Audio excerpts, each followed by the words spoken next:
Michael Mann's Heat is quite possibly the quintessential heist movie. It is intense, phenomenally well acted, and is almost perfect on a technical level. It is well shot and constructed and put together amazingly. One thing that I want to discuss in this video is the pace. How the film's writer and director Michael Mann uses pacing to help elevate a story to reach its maximum intensity and maximum quality. With a runtime of 2 hours and 50 minutes, this movie is on the lengthier side, and most of this movie has a slower pace. A lot of it focuses on the aftermath of heists or the planning of future ones, but also the relationships that our two lead characters have outside of robbing banks and finding those who rob banks. But despite it being slower than your typical movie, the intensity level remains constant throughout. In every scene there is a sense of tension, a sense that at any point something bad could happen to one of our protagonists. Before we look further at pacing, we need to first establish who is a hero and who is a villain. The two main characters, Lieutenant Vincent Hanna and Neal McCauley, could not be any further apart. For one, they are on opposite sides of the law. Neal is a career criminal and Vincent does everything he can to stop people like him. But that is only the tip of the iceberg. Whereas Neal is defined by being able to keep his cool, staying calm and collected, Vincent does the opposite. He drives quickly, he takes risks, is aggressive, and yells. This puts the audience in a unique situation. Both characters are portrayed in a somewhat positive light. There isn't an obvious character to root for. Both have problems associated with them, and both have legitimately good things to do about them too. During the conversation that they have in the diner, they both pay respect to one another, talking about how impressed they are by the work of one another. However, what becomes very interesting is how Vincent sees Neal. Vincent is someone who is unsatisfied by his family, and the one thing that he really has an interest for is his work, but even that can be unfulfilling when he feels like he is above everyone else. However, once he and Neal meet, they're able to connect with one another. Their styles are almost exact opposites, but their end result is all that matters, and that is what's similar. Now that we know a little bit more about the characters, let's look at how Michael Mann tells both of their stories at the same time.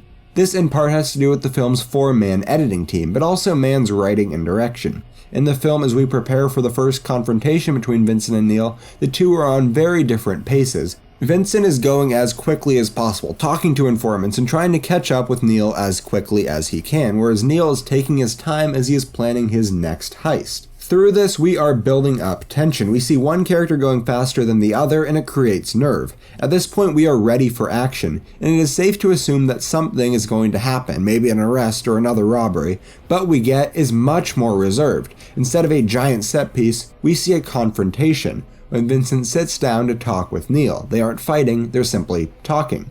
This confrontation is one of the most important in the entire movie. It reveals that they are flawed characters, that they, just like everyone else, has real problems, but it also shows the respect that they have for one another. They both have been in their respective careers for decades, but it also shows that they have respect for each other. They know what is good and they know what is bad, and they can see that the other one is clearly good at what they do.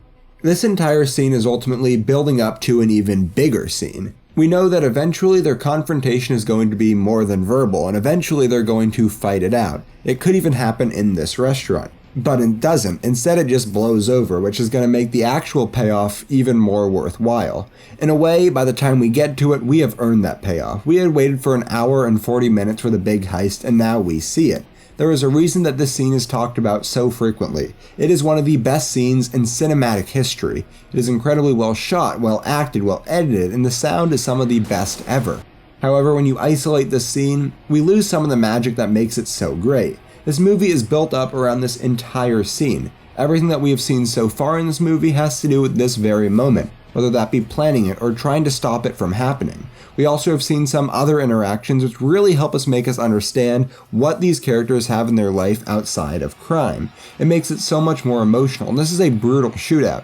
Anything could happen to anyone. Anyone could die. Nobody is safe. These characters have everything to gain, but also everything to lose. A lot of what makes this sequence so great and such a memorable part of this movie is that there are real consequences for the rest of the narrative. This is a scene with some real emotional weight. Everything is built up to it, but the characters don't seem to know what is going to happen next. All of the characters are so determined to reach this one point, to pull off this heist, or to stop the people from pulling off this heist, that they don't really stop to think what is going to happen next.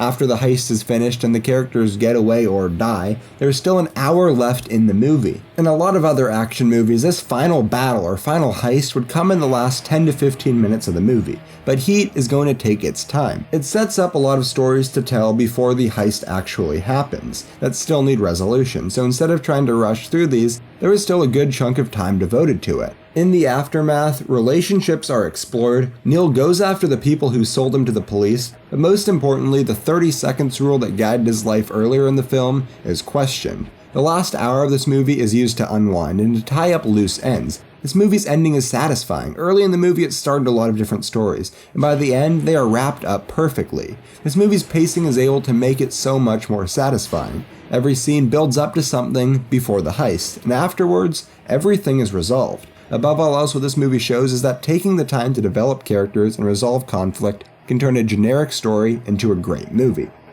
Thank you so much for watching. I'm a huge fan of Michael Mann and would love to talk about some of his other movies in the future. Until then, I want to look at another master director's work, Akira Kurosawa. That video is going to be up next Saturday and is linked on the right of the screen. On the left of the screen is my last video when we discussed The Incredibles. Thanks for watching, and I'll see you next Saturday.